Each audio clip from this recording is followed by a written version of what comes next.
Aishwaryambika real estate వారి నూతన venture Vijayawada Amaravati రాజధాని కంచికచర్ల ఔటర్ రింగ్ రోడ్ సమీపంలో CRDA layout plots DTCP plots చదరపు గజం 3,900 రూపాయల నుండి 7,900 రూపాయల వరకు తాడేపల్లి వారధి నుండి 3 కిలోమీటర్లు చదరపు గజం 14,500 రూపాయలు ఇళ్ల ప్రక్కన ఇళ్ల స్థలాలు. భోగాపురం అంతర్జాతీయ విమానాశ్రయం విషయంలో వైఎస్ జగన్మోహన్ రెడ్డి అనుసరిస్తున్న తీరుపై భీమిలి ఎమ్మెల్యే గంటా శ్రీనివాసరావు తీవ్ర స్థాయిలో మండిపడ్డారు.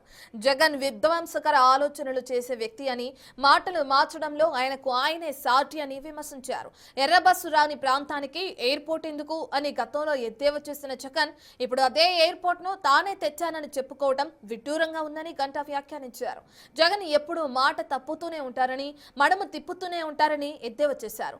వైసీపీ నాయకులే కోర్టులకు వెళ్లి భూసేకరణను అడ్డుకున్న విషయాన్ని ఈ సందర్భంగా ఆయన గుర్తు చేశారు. వైఎస్ఆర్ పార్టీ నాయకులు జగన్మోహన్ రెడ్డి గారు ఏదైతే ఆయన మాట్లాడుతూ ఉన్నారో వాటికి సంబంధించి మీకు కొన్ని వీడియోలు కూడా చూపించాల్సిన అవసరం ఉంది. ఆయన మాట్లాడిన మాటలు ఆయన మొత్తం రకరకాలుగా చెప్పుకొచ్చాడు. ఏ సందర్భంలో ఏమేమి మాట్లాడి చూసుకుంటే ఒకసారి చూస్తే ఎర్ర బస్సు కూడా రాని భోగాపురానికి ఎయిర్పోర్ట్ ఎందుకంటూ జగన్మోహన్ రెడ్డి గారు ఫస్ట్ స్టార్ట్ చేశాడు. అంతేకాదు అవసరం వస్తే కోర్టులకు వెళ్ళి భోగాపురం ఎయిర్పోర్ట్ ఆపేద్దాం అని చెప్పి ఆయన బహిరంగంగా ఆయన మీడియా ముందు పబ్లిక్లుగా మాట్లాడాడు. అలాగే విశాఖపట్నం ఎయిర్పోర్ట్లోనే మధ్యాహ్నం పూట ఈగలు తోలుకుంటా ఉన్నారు. అటువంటిది మళ్ళీ ఇంకొక అంతర్జాతీయ విమానాశ్రయమా ఇక్కడికని చెప్పని ఆ మాట చెప్పుకొచ్చాడు.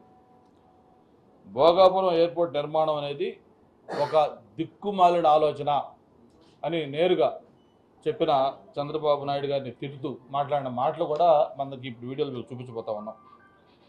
అలాగే ఏదైతే ఆయన జిఎంఆర్ సంస్థ మళ్ళీ తర్వాత చాలా గొప్ప సంస్థ అని చెప్పుకొని ఈరోజు మనం వర్క్ బ్రహ్మాండంగా స్పీడ్గా కంప్లీట్ చేస్తా ఉన్న సంస్థ ఉందో దాని గురించి జిఎంఆర్ సంస్థ అనేది చంద్రబాబు నాయుడు గారి బినామీ, దీనికి ఎలా ఇచ్చారు అని చెప్పి కూడా మాట్లాడిన మాటలు ఉన్నాయి. అంటే ఇవన్నీ కూడా అప్పటికప్పుడు ఆయన మాట్లాడుతున్న మాటలు ఇవన్నీ.